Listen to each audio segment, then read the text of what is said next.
The views expressed in this video are those of the panelists and do not necessarily reflect the views of U.S. Money Reserve.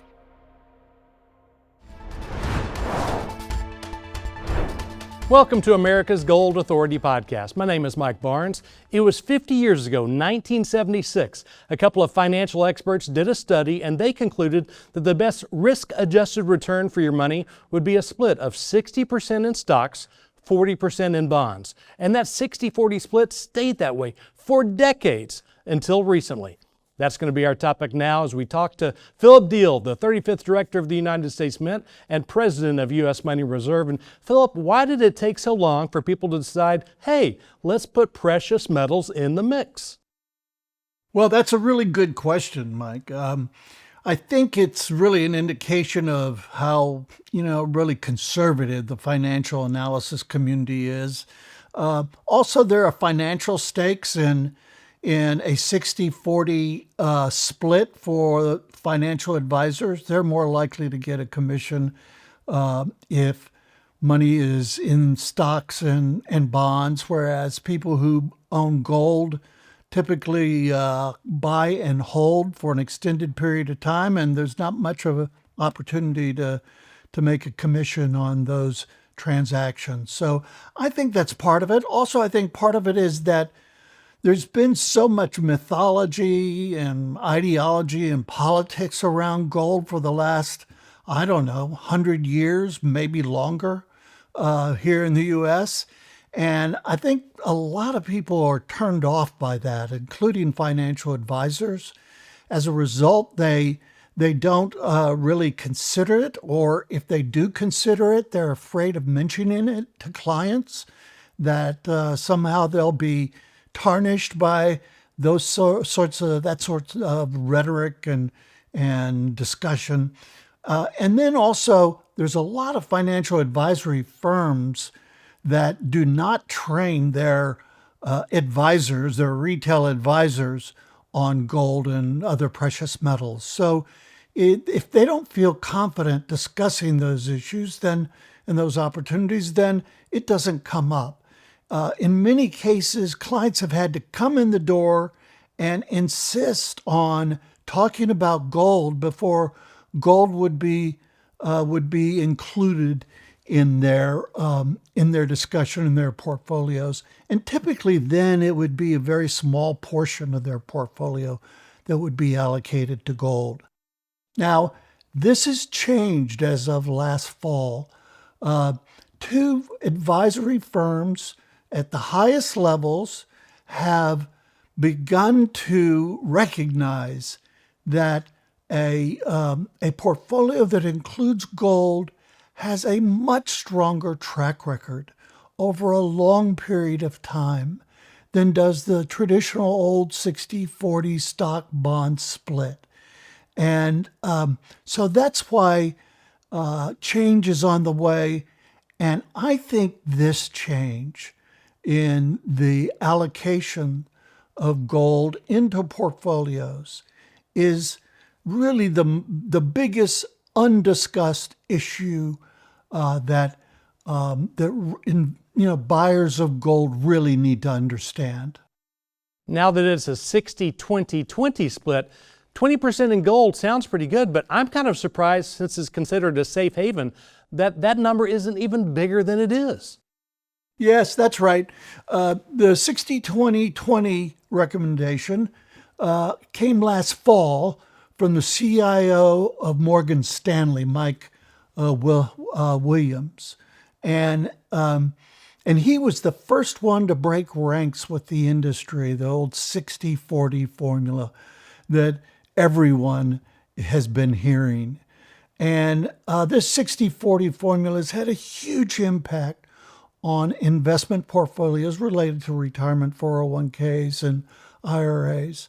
And so this drew quite a bit of attention. And then Wisdom Tree came out and echoed this recommendation since last fall.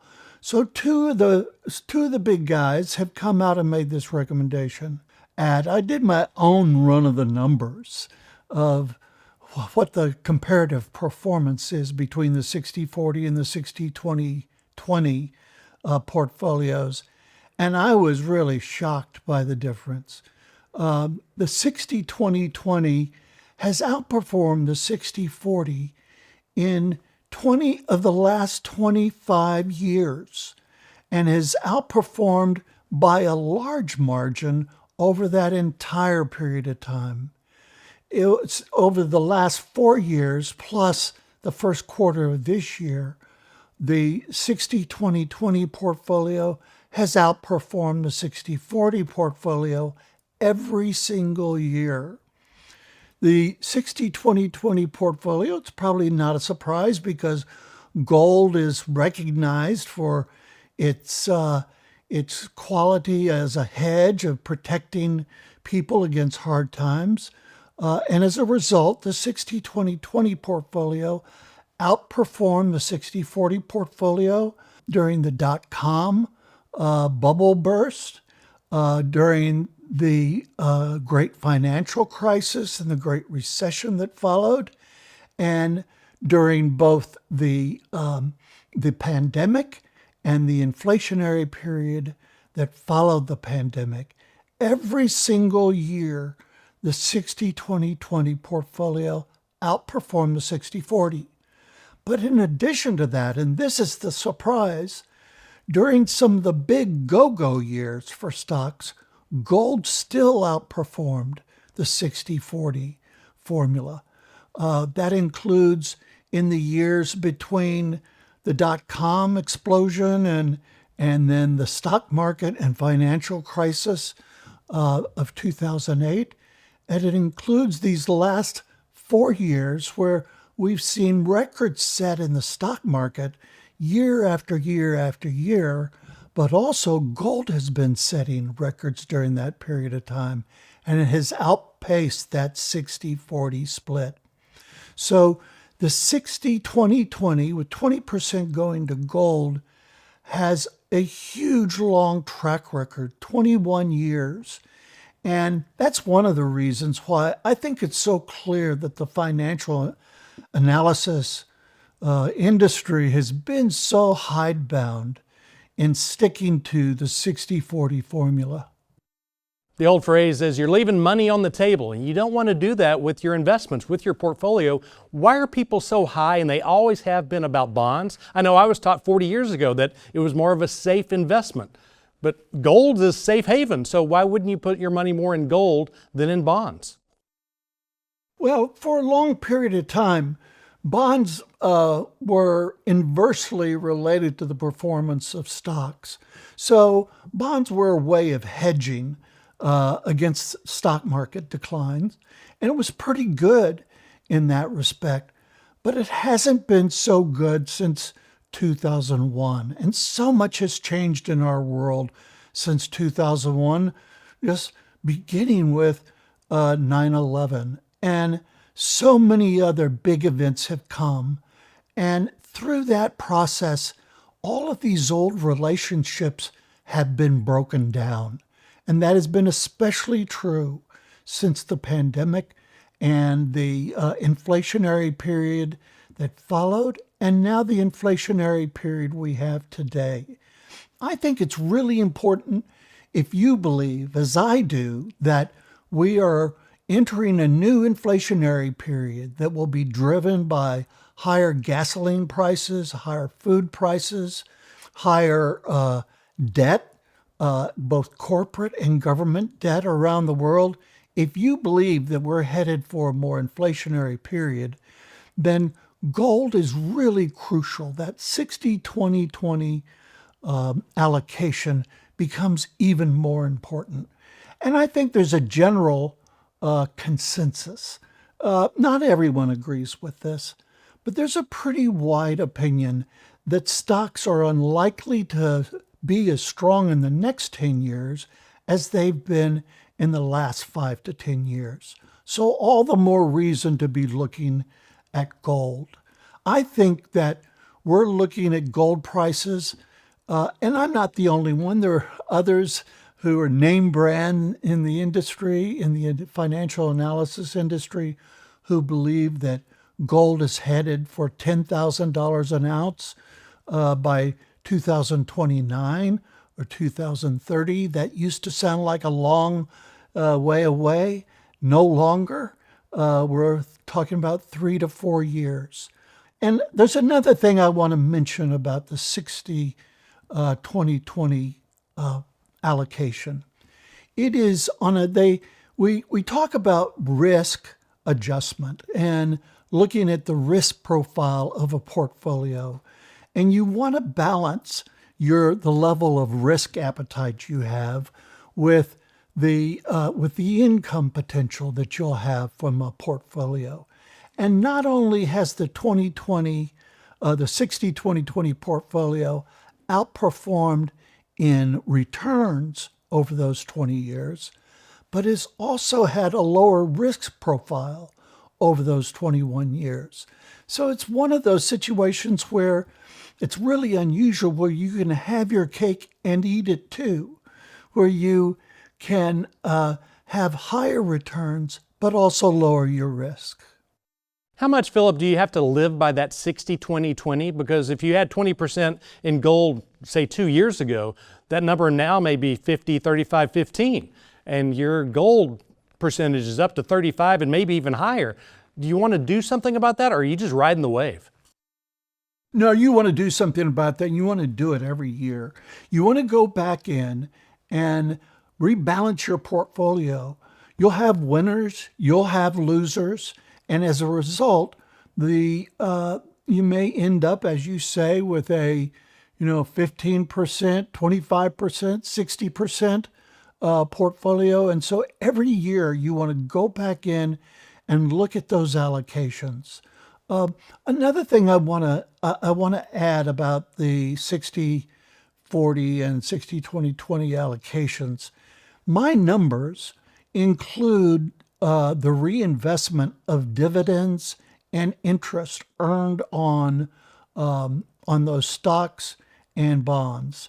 So that's one of the big knocks against gold as well. It doesn't generate dividends like stocks do. And the fact of the matter is that when you include all of that, gold still outperforms in a balanced portfolio like that. So what is the future for 60-20-20? Do you think it'll stay that way, or will they adjust it even more and some expert will decide, no, let's go 60-30-10? No, I think what we're going to see is we're going to see a gradual shift in the recommendations of other big analyst firms to 60-20-20 from 60-40. It's just the record is so clear.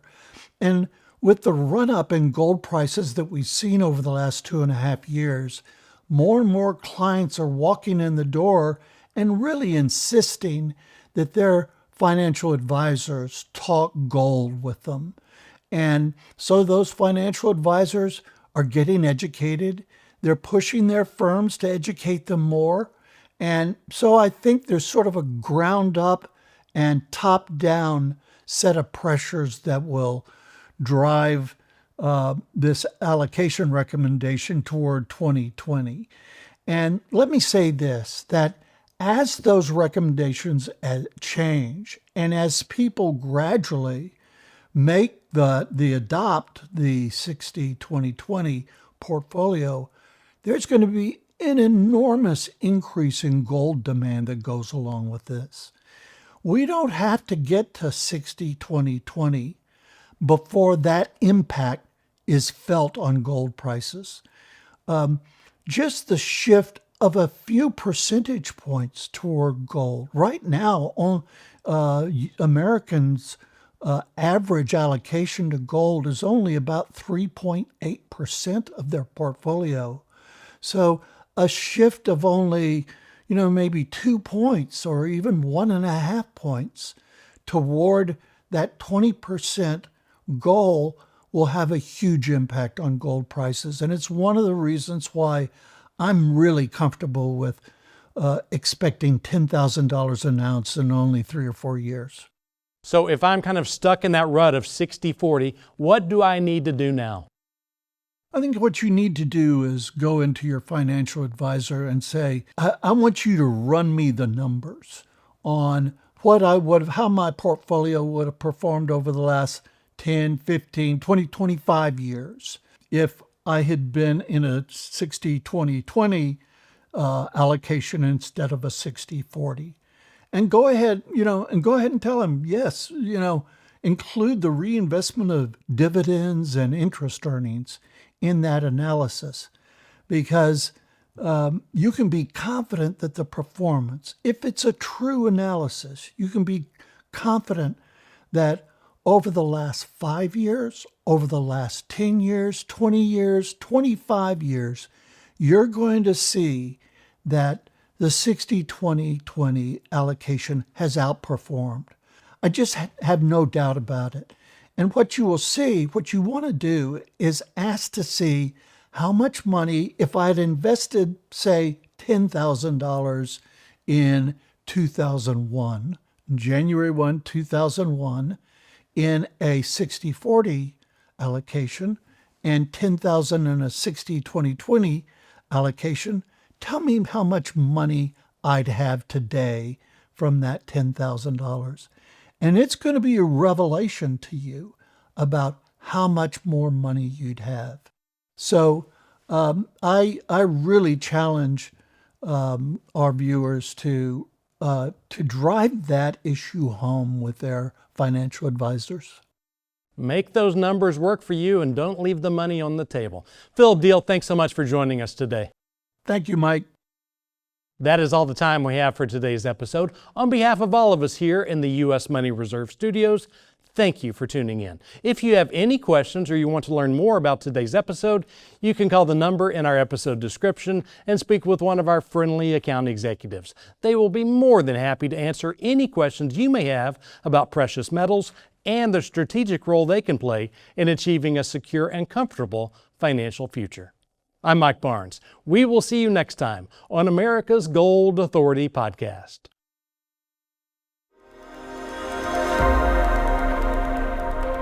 The markets for coins are unregulated. Prices can rise or fall and carry some risks. The company is not affiliated with the U.S. government or the U.S. Mint. Past performance of the coin or the market cannot predict future performance. All calls recorded for quality assurance. Offer void where prohibited.